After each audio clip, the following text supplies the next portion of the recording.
I just want to thank all you Patreon people sending me all that money and let me to redecorate my office, redo our videos and send them all over the world. Here's a table where we do that. Here's the storage container where we store them. Say hi to YouTube.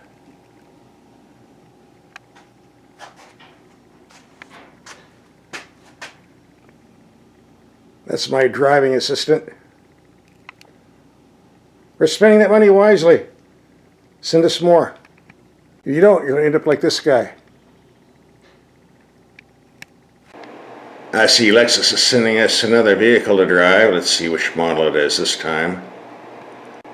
A 2024 NX 350H luxury package. Shipped in from Canada, of all places. Here's the starting fee, but as always, options to raise it up more.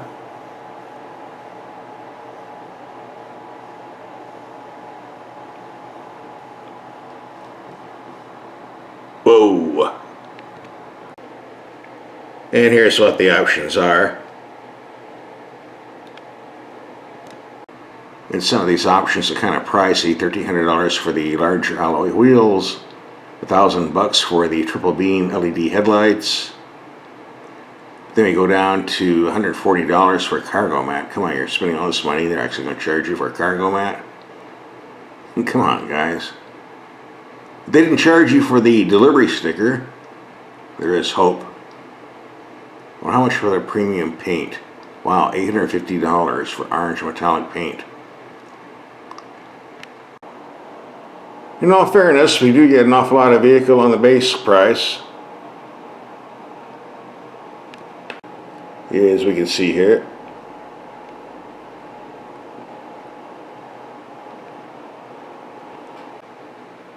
This is one of the first off the production line, so the 5-star safety rating hasn't been done yet. For those interested in that type of information, sorry, not here.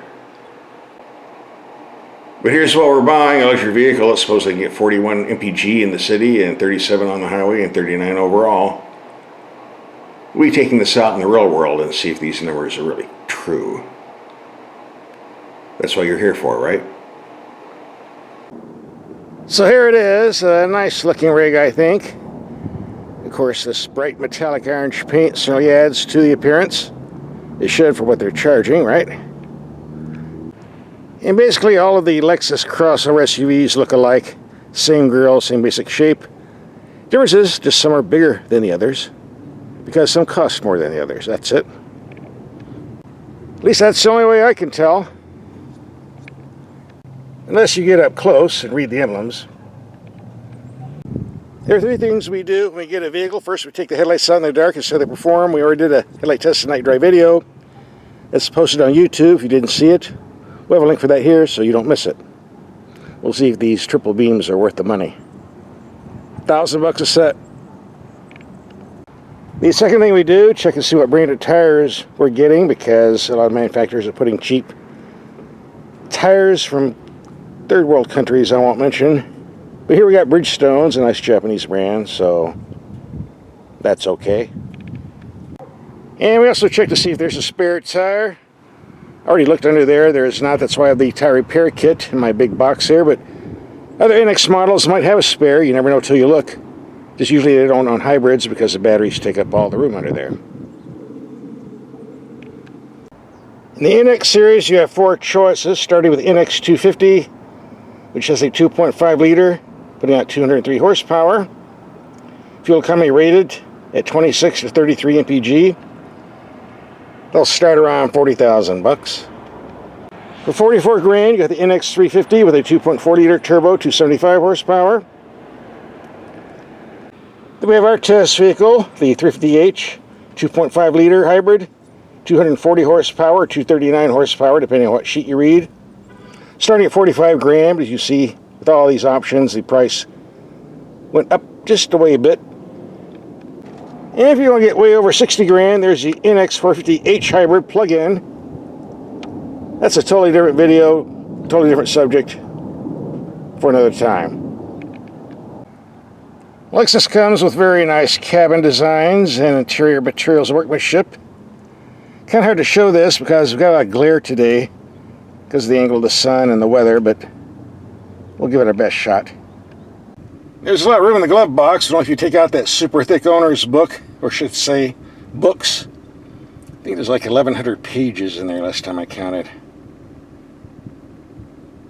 Better off putting it in the trunk somewhere, or the storage bin, as they call it on an SUV. Here we switch for Eco, Sport, or normal mode of operation. And we get a light show when you operate that.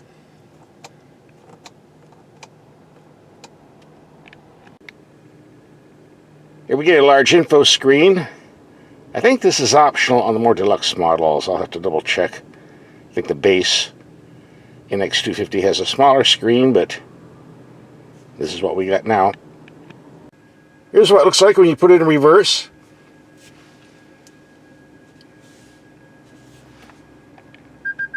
This does have a parking assist system where, well, the car parks itself, but I never use those things, so to see that you're going to have to do another video. We just don't do that here.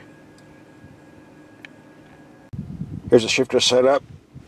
You move the dial for drive, neutral, or reverse, or you push the button for park. Not the most efficient design around. I prefer push buttons or dial, but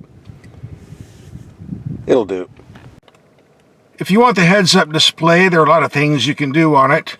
You bring up in the windshield, but like I told you, I turned the head display off. I just don't like the things anymore. I find they're annoying myself. And it's rather time-consuming to learn how to do all this stuff on it. And we have another control for that on the right. If you like playing with this stuff,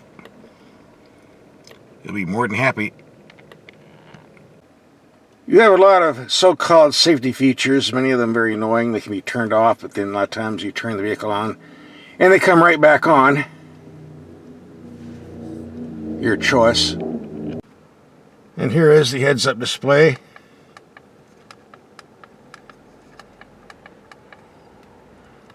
A lot of stuff here. Your choice of left or right.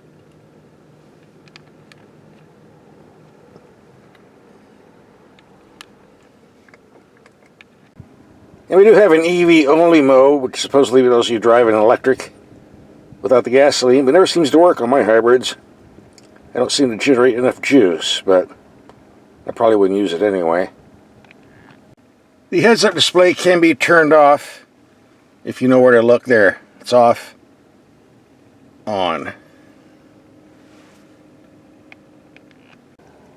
There's one thing I found very annoying when I first got in this vehicle. Every time I want to get out, I had to pull once to unlock and second open. I figure what's up with this. Turns out that's the manual emergency release. Normal operation, it's electric. You press once. There you go. Took me a while to figure that out, but now you know. By the way, if you don't like common mirrors, you have another rear view mirror, like so. Very wide screen, works great in city traffic and highway driving.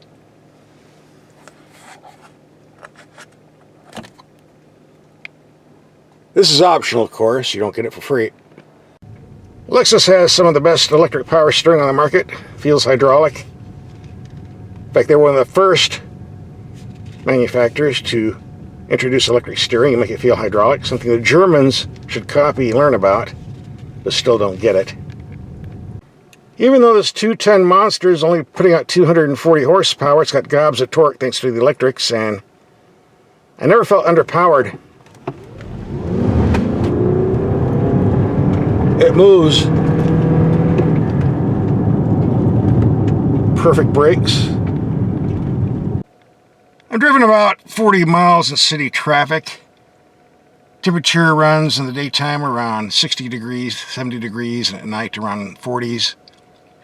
On short trips, I was getting around 35 mpg, but lately, with the warmer weather, it dropped down to 32.7. This is strictly city driving. We're going to take this out on the highway and see what we can get. Maybe bump up the numbers, but not getting anywhere near 41 yet. If you do a lot of city driving, this is certainly a nice vehicle. The ride is smooth enough, comfortable enough. quite enough.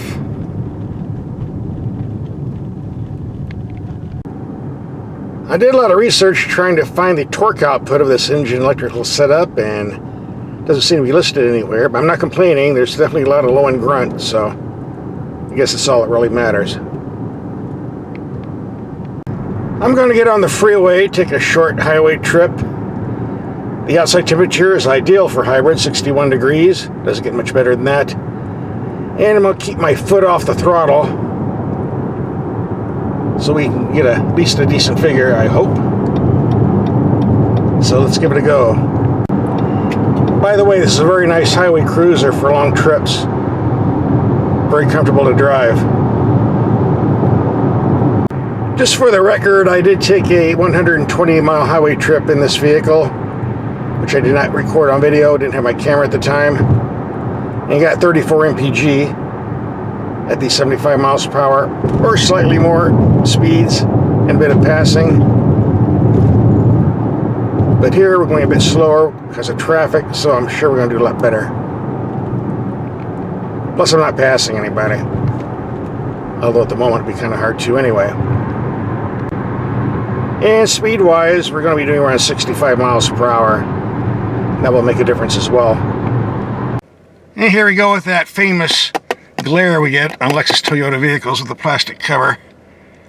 Need to do something about that. In the meantime, we got 43.7 mpg. A nice number, but we're driving a bit on the slow side in perfect weather.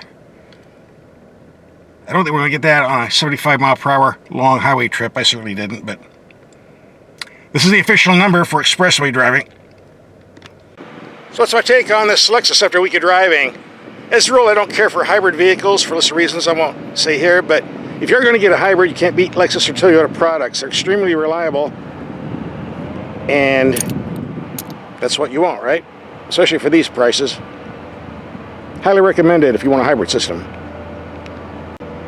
Now, are these LED headlights worth the extra $1,000? Well, here's the nighttime video we did, and night drive. Just get on the link, click and watch.